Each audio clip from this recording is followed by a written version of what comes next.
शेखर भैया जिंदाबाद जिंदाबाद जिंदाबाद जिंदाबाद हमारा नेता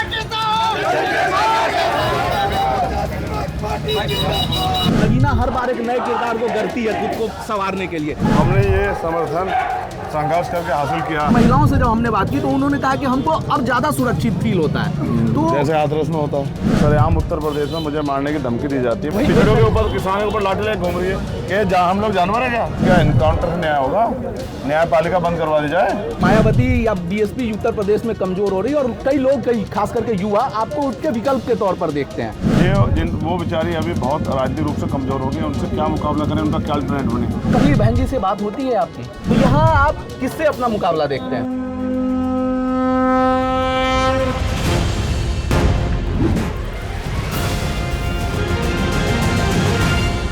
नमस्कार, मैं हूं प्रभास और आप देख रहे हैं हिंदुस्तान का स्पेशल चुनावी कवरेज 24 का चौधरी कौन। 24 के चौधरी कौन सीरीज में हम पहुंच चुके हैं बिजनौर जिले के नगीना लोकसभा क्षेत्र में, जहां से चंद्रशेखर आजादी की मौजूदगी ने एक उम्मीदवार के रूप में इसे हॉट सीट बना दिया है। चंद्रशेखर अभी चुनाव प्रचार अभियान पर लगे हुए हैं और हमारे साथ बातचीत करने के मौजूद हैं। चंद्रशेखर जी, एक सवाल उठता है कि बहुत लंबे समय तक आपका कर्म क्षेत्र सहारनपुर रहा, पर चुनाव लड़ने के लिए आपने नगीना को क्यों चुना? उससे पहले गोरखपुर को चुना था। हाँ, गोरखपुर को चुना था, पर आप गोरखपुर में भी आपको पता था कि वहाँ पे उतने, यहाँ पर लेकिन आप एक सशक्त उम्मीदवार के रूप में हैं। यहाँ का माहौल आपको बताएगा। उस समय तो मुझे बहुत सारे और साथी मदद करवाना भैया और बहुत सारे साथियों का चुनाव लड़ाना था। हाँ, यहाँ मैं पिछले खुद 4.5 महीने से मेहनत कर रहा हूँ और मैंने 600 से ज़्यादा गाँव मैंने प्रचार किया जाके।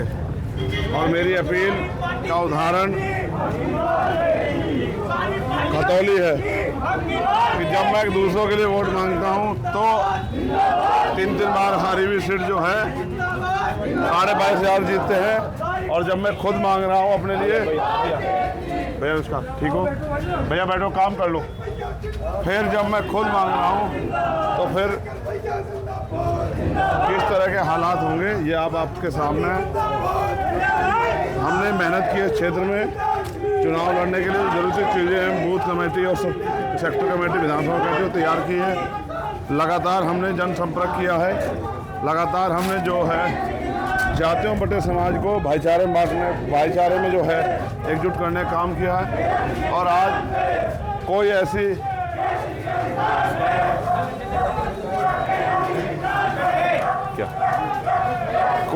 जाति धर्म नहीं है जिसके लोग हमें वोट ना कर रहे हैं। भैया क्या हाल है?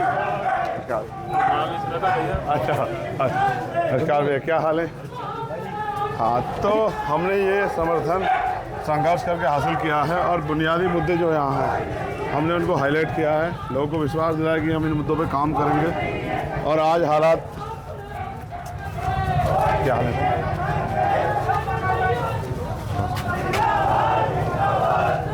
आज हालात जो है वो बहुत बदले हुए हैं। ये लोगों के मेहनत से ही, लोगों के संघर्ष से ही संभव हो पाया। नहीं, ये साफ बात है कि आपको रैली से और जो बॉडी लैंग्वेज है उससे दिख रहा है कि काफ़ी समर्थन मिल रहा है आपको। जैसे कि नगीना में ना एक आरोप लगता रहा है कि नगीना हर बार एक नए किरदार को गढ़ती है खुद को संवारने के लिए, लेकिन वो किरदार फिर लौट के नहीं आते हैं। हमेशा यहाँ बाहरी लोग जीतते रहे हैं और फिर उसके बाद वो दिखाई नहीं देते हैं। तो इस पर प्रधानमंत्री बनारस क्यों जाके लड़े? क्या वो उत्तर प्रदेश के हैं? नहीं, मैं ये नहीं कह रहा हूँ। मैं क्या कह रहा हूँ? मैं भी कुछ कह रहा हूँ ना। हाँ जी, देश के प्रधानमंत्री तो गुजरात के रहने वाले, फिर उनको जबरदस्ती मांग उन्होंने कहाँ बुला लिया था? बनारस। आप और मैं जानते हैं ये लोकसभा का चुनाव है। हाँ, वो कोई भी कहीं से लड़ सकता है।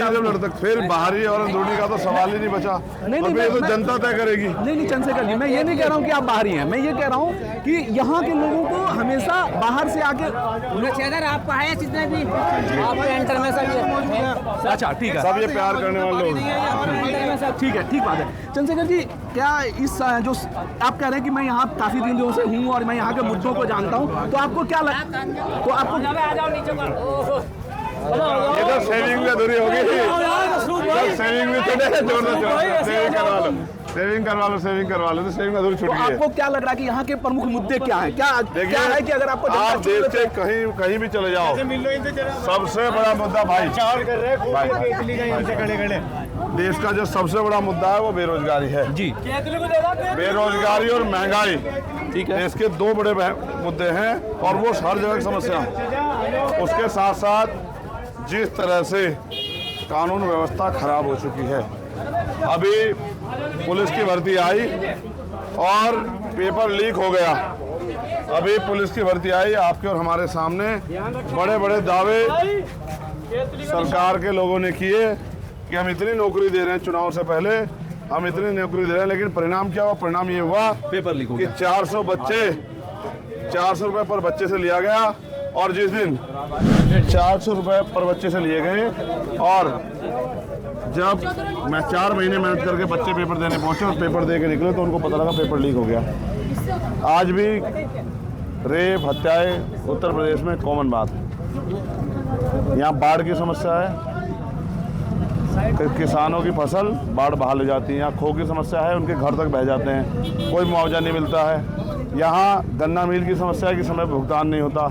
यहाँ जिस तरह से सरकारी मशीनरी अपना धन बल के लिए, धन इकट्ठा करने के लिए जिस तरह से आम जनता को परेशान करती है दबाव बना के, वो भी सबके सामने। थाने कचहरी में कोई सुनवाई नहीं होती, किसी दफ्तर में जाओ अधिकारी घूस मांगते हैं, कोई सुनने वाला नहीं है। गरीबों की ज़मीन कब्जाई जा रही है, अच्छे स्कूल नहीं है, अच्छे कॉलेज नहीं है, एक भी अच्छा हॉस्पिटल नहीं है कि लोगों की जान बच जाए। लोग मजबूरी में इंतजार करते रहते, कोई आएगा मदद करेगा, कोई आएगा मदद करेगा, सबको वोट देते और ठगे जाते हैं।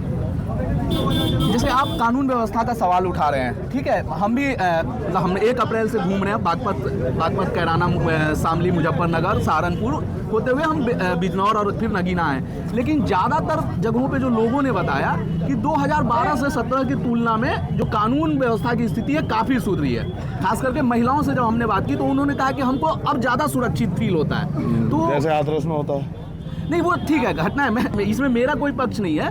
तो एक जो बड़े पैमाने पे लोग हैं वो कह रहे हैं कि कानून व्यवस्था की स्थिति सुधरी है। हाँ, जो लोग लाखों लोगों का नेतृत्व करते हैं उनको 4-4 गोली सरेआम लगती है और आरोपी जो हैं अधूरे आरोपी पकड़े जाते हैं और बाकी आरोपी खुलेआम घूमते कितने। और अभी 2 दिन पहले सरेआम उत्तर प्रदेश में मुझे मारने की धमकी दी जाती है, मैंने आज वो दी है पुलिस को। ये कानून व्यवस्था कितनी अच्छी है।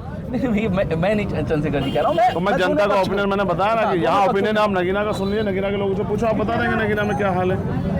जिस तरह से पुलिस दमन कर रही है सरकार के इशारे पे, ये सब देख रहे हैं। ये आप कह रहे हैं कि एक वर्ग विशेष के लोगों का दमन होता है शासन प्रशासन। वर्ग विशेष क्या होता है? मुसलमानों के ऊपर लाठी लेके, दलितों के ऊपर लाठी लेके घूम रही है सरकार, पिछड़ों के ऊपर, किसानों के ऊपर लाठी लेके घूम रही है। क्या हम लोग जानवर है क्या? नहीं, भाई हम टैक्स देते ना बराबर का, हमारी भी हिस्सेदारी होगी ना मुल्क में। अगर आज हम शासन सत्ता में नहीं तो लाठियाँ खाएंगे क्या? लेकिन जैसे मान लीजिए कि एक सवाल उठता है कि इस सरकार में या इस शासन व्यवस्था में एनकाउंटर बहुत हुए हैं, और लेकिन दूसरे पक्ष का तर्क दिया जाता है कि विकास दुबे का भी एनकाउंटर होता है और दूसरों का भी एनकाउंटर होता है। तो उसको लेके आपका क्या कहना है? मैं वही तो कह रहा हूँ, क्या एनकाउंटर से न्याय होगा? न्यायपालिका बंद करवा दी जाए, कानून व्यवस्था, इनकाउंटर सुधर जाएगी। आप मुझे बताओ, न्यायपालिका किस लिए? एक आदमी किसी को आपने आरोप में गिरफ्तार कर लिया है, पुलिस ने गिरफ्तार कर लिया है, साल भर बाद वो आदमी कोर्ट से निर्दोष पाया जाता है। अब क्या होगा? उसके 1 साल का क्या होगा जो 1 साल उसने बिता दिया?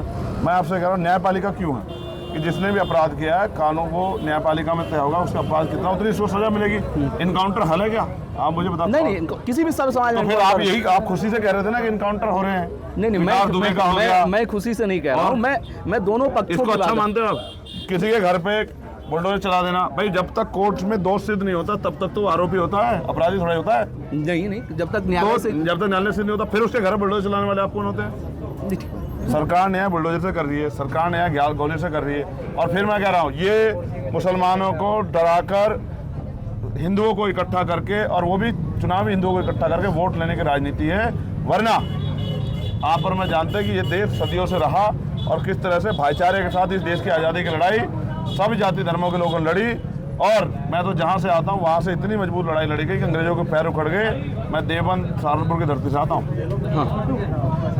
एक सवाल ये भी उठता है कि सवाल नहीं उठता है, मतलब एक विचार आता है कि मतलब मायावती या बीएसपी उत्तर प्रदेश में कमज़ोर हो रही है और कई लोग, कई खास करके युवा आपको उसके विकल्प के तौर पर देखते हैं।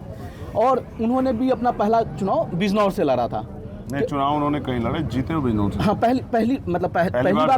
पहली बार लोग संसद बिजनौर से पहुंची। तो क्या आप उस परिपाटी को फॉलो कर रहे हैं कि मतलब कि मायावती को की जगह को फिल करने की कोशिश कर रहे हैं? देखिए, मायावती जी तो बहन जी हमारी बड़ी नेता है, वो सत्ता में है ही नहीं। हम तो जो लोग सत्ता में बैठे हैं उनको हटा के अपने लोगों को सत्ता में लाना चाहते हैं। वो बेचारी अभी बहुत राजनीतिक रूप से कमज़ोर हो गई, उनसे क्या मुकाबला करें, उनका क्या अल्टरनेट बने?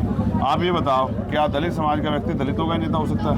नहीं, बहुजन समाज सबका नेता हो सकता है। इसलिए मैं आपसे कह रहा हूँ, जो काम करेगा जनता उसको प्यार देगी। हम तो मजबूत हो रहे हैं, धीरे धीरे मेहनत कर रहे हैं, लोगों की आवाज़ बन रहे हैं, लोगों के लिए संघर्ष कर रहे हैं, लोगों के दुख सुख में जाते हैं, आवाज़ उठाते हैं। किसानों का आंदोलन हो, महिला पहलवानों का आंदोलन हो, 69 शिक्षक भर्ती का आंदोलन हो, चाहे पुलिस भर्ती का हो, चाहे दरोगा भर्ती में जो भ्रष्टाचार हुआ, हर मामले पे हम मुखर होकर बोलते हैं। जो जुल्म जाती सरकार करते, जैसे मेरठ में पार्षदों को पीट दिया, मेरठ में इंदुशेखर को लटका के मार दिया। अभी यहीं से गया मैं रामपुर में, आपको कानून व्यवस्था पूछ रहे थे, पुलिस ने गोली मार दी सरेआम शोभेश नाम के 17 साल के बच्चे की, बाबा साहब का बोर्ड लगाने के नाम पे। औरैया में उससे फावड़े से कुचल के एक आदमी को मार दिया, उसके बच्चे यतीम कर दिए। तो ये तो उत्तर प्रदेश में कानून व्यवस्था आप देख ही रहे हैं, और रोज़ हो रहा है ये। तो मैं पूछ रहा हूँ, ये पुलिस भी तनख्वाह ले रही है, सरकार किसका काम कर रही है, किसकी मदद कर रही है? पुलिस भी बताए, सरकार बताए। अगर मुख्यमंत्री जी पे सब कुछ होते भी वो कानून व्यवस्था अच्छी नहीं कर पा रहे, तो इसका जिम्मेदार कौन है? हमें तंग करने के लिए 10 बजे से पहले पुलिस आगे खड़ी जाती है कि भाई परमिशन का समय हो गया, अब इसको बंद करो, अब इसको बंद करो। लेकिन हम फिर भी पैदल अपने कम साधनों से लोगों की मदद कर रहे हैं, जबकि भाजपा के लोग खूब प्रचार कर रहे हैं, उनको कोई नहीं रोक रहा है। अच्छा, आप कहें कि बहन जी बड़ी नेता है, तो कभी बहन जी से बात होती है आपकी? तो ये बहुत पुराना सवाल हो गया। नहीं, बहुत पुराना सवाल हो गया। कितनी बार का जवाब दे चुका हूँ कि भाई मैंने तो बहुत प्रयास किया, लेकिन वो करना नहीं चाहता। जैसे अगर मैं आज आपसे बात ना करना चाहता, आप मुझसे कैसे कर लेते हैं? भाई अगर मैं एक दरवाज़ा बंद दो, ताली दोनों हाथ से बजती है ना। लोग कहते हैं भाई आप वहाँ क्यों नहीं गए? जब तक भाई वहाँ से कोई जाने का रास्ता नहीं खुलेगा, मैंने फ़ोन कर लिया, लेटर लिख लिया, उसके बाद जब वो रास्ता नहीं खुलेगा तो मैं क्या कर सकता हूँ? लेकिन कभी तो कोई फीलर आया होगा ना कि बहन जी आपसे क्यों नहीं बात करना चाहते? करवा दो ना बातचीत। मीडिया के लोगों की तो सबसे बातचीत, आप करा दो बातचीत। मैं तो चाहता हूँ बातचीत हो जाए। अच्छा, ये एक चीज़ बताइए, ठीक है, यहाँ पर सभी प्रमुख पार्टियों के भी उम्मीदवार हैं, और चूंकि आप भी एक बहुत चर्चित उम्मीदवार हैं, आपके आने की वजह से ये सीट पूरे देश भर में, छोटे मोटे लोग हैं। नहीं, आप बहुत चर्चित उम्मीदवार हैं। नहीं, आप बहुत चर्चित उम्मीदवार हैं चंद्रशेखर जी, और आपके आने की वजह से ये सीट जो है वो पूरे देश में चर्चा का विषय बन गई। तो यहाँ आप किससे अपना मुकाबला देखते हैं? खुद से। जितनी मेहनत करेंगे उतनी कामयाबी की तरफ बढ़ेंगे। और चैन से बैठ के, हमने खरगोश और कछुए की कहानी बचपन में पढ़ी है। खरगोश चैन से बढ़ के सो गया, कछुआ क्या हरा देगा, कछुआ जीत गया। हम कछुए की चाल में चलेंगे ना खरगोश की, बुद्ध के दिखाए रास्ते में मध्यम मार्ग चलेंगे और चलते रहेंगे, और लोगों के विश्वास को, प्यार को, उनके आशीर्वाद को प्राप्त करते रहेंगे। यहाँ मैं लोगों से अपील कर रहा हूँ कि ना जाति देखो ना धर्म, नगीना के लिए वोट करो। आपने 3 मेंबर ऑफ पार्लियामेंट बनाए, यहाँ बड़े हॉस्पिटल, रोजगार के धंधे और तमाम तरह की चीज़ों की जरूरत है, लेकिन एक आदमी बताओ जिसने जाके सदन में आवाज़ उठाई। वो दूसरे लोग जीतेंगे तो अपनी पार्टी के आधार पर जब उनको मौका मिलेगा तब बोलेंगे, लेकिन चंद्रशेखर जीतेगा तो हर सेशन में बोलेगा, हर सेशन में मौका मिलेगा उसको आवाज़ अपनी उठाने का, नगीना के लिए भी और देश भर में जो जुल्म हो रहा है उसके खिलाफ। ठीक है कि आप अपना मुकाबला खुद से देखते हैं, जीत के प्रति भी आश्वस्त हैं आप अपनी जीत के प्रति। पर दूसरे नंबर पर ये एक लोकतांत्रिक चुनाव है, इसमें लोग वोट डालेंगे, दूसरे नंबर पर किसे देखते हैं? जनता से पूछो। नहीं, आपका भी, आप जब हम लोग चुनावी, आप लोग जब चुनावी, इसमें कोई छिपाने वाली बात नहीं। चुनाव मुकाबला भारतीय जनता पार्टी से है, और वो भी मैं आपको बता रहा हूँ, वो मुकाबले में बहुत पीछे हैं। और उनको पूछो कि वो अपने बारे में कम, मीटिंग में हमारे बारे में ज़्यादा बोलते हैं कि भाई चंद्रशेखर ये कर रहे हैं, चंद्रशेखर वो कर रहे हैं, चंद्रशेखर बाहर के हैं, चंद्रशेखर या भाई नगीना की जनता ने दिल में हमें जगह दे दी, फिर हम कहाँ के बाहर के हुए? नहीं, खैर बाहरी भीतरी तो कोई मुद्दा ही नहीं है लोकसभा चुनाव में। आप मानते हैं, मतलब इस तरह से आप मान रहे हैं कि आपका मुकाबला भाजपा से है? नहीं, भाजपा, मैंने क्या कहा? आप जबरदस्ती मुकाबले में ला रहे हैं उनको। ऐसे मुकाबले में कहने थोड़ा आ जाएगी। मुकाबले में से तो जनता के समर्थन से है। जनता समर्थन देख लो उनके साथ है क्या? उनके लोगों को गांव में से भगा दिया जा रहा है। क्यों? क्योंकि 3 बार MLA बनने के बाद भी उन्होंने जनता के लिए एक काम नहीं किया। देखो, जनता बेवकूफ़ नहीं है, वो देख रही है। एक यहाँ ऐसा प्रत्याशी है जो धन बल से तो कमज़ोर है, लेकिन संघर्ष के बल पे, मेहनत के बल पे सबसे मजबूत है। दूसरी तरफ पैसे वाले लोग हैं, मौका मिल गया कुछ कर नहीं पाए। तो इसलिए जनता का आशीर्वाद। और आप किससे पूछ लो, यहाँ जितने लोग बड़े खड़े हैं, बताओ भाई मुकाबला किस किस में है, बताओ।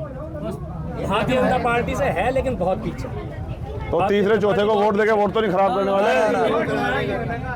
नगीने में सबसे मजबूत पार्टी जो लड़ रही है वो चंद्रशेखर जी की लड़ रही है और इंशाल्लाह जीतेगी, क्योंकि नगीने वाले जब किसी को ठान लेते हैं ना तो फिर एक तरफा इलेक्शन ये हमेशा से हुआ छोड़ते हैं हमेशा। अच्छा चलिए, हमेशा से हुआ है कि इलेक्शन एक तरफा लड़ाया है नगीने वालों ने। और अब के जो है और भैया के लिए तन मन धन चंद्रशेखर जी है ना, उनके लिए हटाने तैयार है हम लोग। अच्छा हाँ ठीक है। तो 4 जून को हम चंद्रशेखर को कितने वोटों के अंतर से जीतते हुए मैं देखें? भविष्यवाणी करता नहीं, हमारे लोग जितनी मेहनत करेंगे उतनी मत से जीतेंगे, और एक मत से भी जीतेंगे तो जीत जाएंगे, क्योंकि डंडा और झंडा दोनों हमारे बहुत मजबूत हैं। वोट की चोरी भी नहीं होने देंगे। ऐसा आपको क्यों लगता है कि वोट की चोरी होगी? यहाँ पूछ लो आप, पिछली बार जीते हुए लोग हरा दिए यहाँ, हरा दिए गए विधानसभा में, डंडे के दम पे हरा दिए गए। वो बेचारे कारोबारी थे, हार गए। हमें हराओ, हम देखेंगे आपको। मतलब जो भी संविधान खिलाफ जाएगा उसका मुकाबला हम हर तरह से करेंगे। ये बात मैं आपके माध्यम से सरकार को बता रहा हूँ। ठीक है। तो हमारे साथ थे नगीना लोकसभा क्षेत्र से उम्मीदवार चंद्रशेखर आजाद। चंद्रशेखर आजाद अपनी जीत को लेकर एकदम आश्वस्त हैं और यहाँ पर जो मुकाबला है वो अपना मुकाबला भाजपा के उम्मीदवार ओम कुमार से मान रहे हैं। बहरहाल ये क्या ओवरऑल तस्वीर उभर कर सामने आती है, इसके लिए हमको 4 जून तक इंतजार करना पड़ेगा और हम आपको इसी तरह अलग अलग लोकसभा क्षेत्रों में ले जाएंगे और बताएंगे कि किस 19 अप्रैल को ही क्लियर हो जाएगा। ठीक है। हम औपचारिक रिजल्ट के लिए हमें किसी भी तरह से 4 जून तक इंतजार करना रहेगा और हम इसी तरह से आपको अलग अलग लोकसभा क्षेत्रों में अलग अलग इलाकों में ले जाएंगे और बताएंगे किस जगह का राजनीतिक मिजाज क्या है। आप बने रहिए लाइव हिंदुस्तान के साथ।